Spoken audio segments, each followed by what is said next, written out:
சாய் பக்தர்களுக்கு என் அன்பு வணக்கங்கள். ஓம் சாய்ராம். என் அன்பு குழந்தையே, பூமியில் பிறந்த ஒவ்வொரு மனிதனும் தன் வாழ்நாளில் குறிப்பிட்ட காலகட்டத்தில் துன்பத்தை அனுபவித்துத்தான் ஆக வேண்டும்.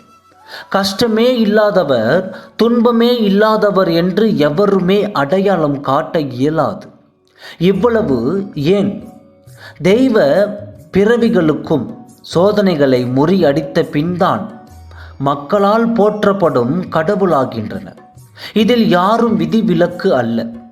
இதில் நீ கவனிக்க வேண்டியது என்னவென்றால், வாழ்நாளில் சில காலம் என்பது மட்டும்தான்.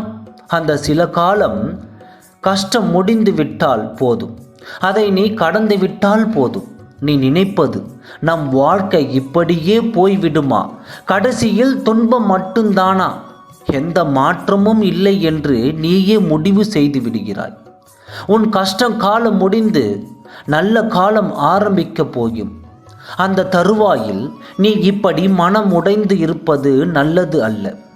உனக்கான தருணம் நெருங்கிவிட்டது. கஷ்ட காலம் முடிவுக்கு வந்துவிட்டது.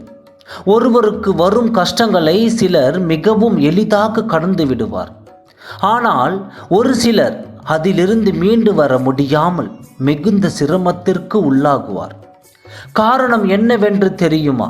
எவர் ஒருவர் புண்ணியங்களை செய்து சேர்க்கின்றவரோ அவர்களின் கஷ்ட காலங்கள் கடக்க அந்த புண்ணியங்கள் உதவி செய்யும். பாவ கணக்கை கூட்டுபவர்களுக்கு எவ்வித உதவியும் கிடைக்காது. நாம் செய்த புண்ணியம் தலைக்கு வந்த கஷ்டம் என் தலைப்பாகையோடு போய்விட்டது என்று நீ கேட்டுப்பார். நீ செய்த பாவங்கள் கேள்வி கேட்கும், ஆனால் நீ செய்த புண்ணியங்கள் பதில் சொல்லும். மனிதன் சேர்த்து வைத்திருக்கும் மனை, சொத்து, செல்வங்கள், இதை கணக்கிட்டு அவன் சொக துக்கங்கள்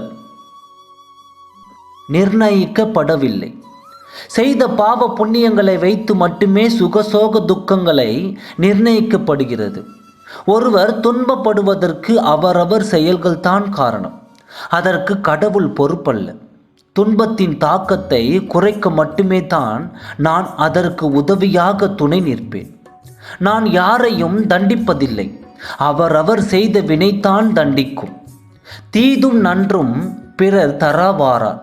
செய்த செயல்கள் விதியை மாற்றும் வல்லமை படைத்தது. கவலை வேண்டாம், உன் புண்ணியங்கள் உன்னை காக்கும். பசித்த வயிறுக்கு எவ்வளவோ முறை உணவளித்திருக்கிறாய். ஏழைக்கு ஒரு நாளாவது ஒரு முறை உணவளித்துப்பார்.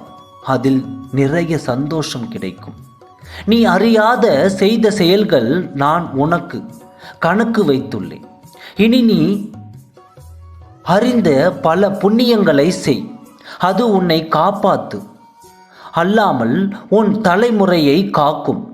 உன்னால் முடிந்ததை இல்லாதவருக்கு கொண்டு இன்று அன்னதானம் என்ற பெயரில் இல்லாதவருக்கு உணவு அளிப்பதை விட இருப்பவர்கள்தான் முதல் பந்தியில் உணவு உண்டு கொண்டிருக்கின்றனர். இல்லாதவர் இருக்கும் இடம் தேடி சென்று அவர்களுக்கு உதவி செய். இல்லாதவருக்கு செய்யும் பணி இறைவனுக்கு செய்யும் பணி. உன் கஷ்டம் அனைத்தும் முடிவுக்கு வரும் காலம் நெருங்கிவிட்டது. இனி உன் புண்ணியங்கள் உன் வாழ்வில் சந்தோஷம் மட்டுமே காண்பாய். இன்றோடு உன் அனைத்து கர்மாவும் விலகி போகியில் கொளுத்துகின்ற பழைய பொருட்களைப் போல் உன் கஷ்டங்கள் சோகங்கள் அனைத்தும் நெருப்பாய் எரிந்து சாம்பலாய் போய்விடும். நீ நினைத்த காரியம் நிச்சயம் நிறைவேறும். ஓம் சாய்ராம். நன்றி.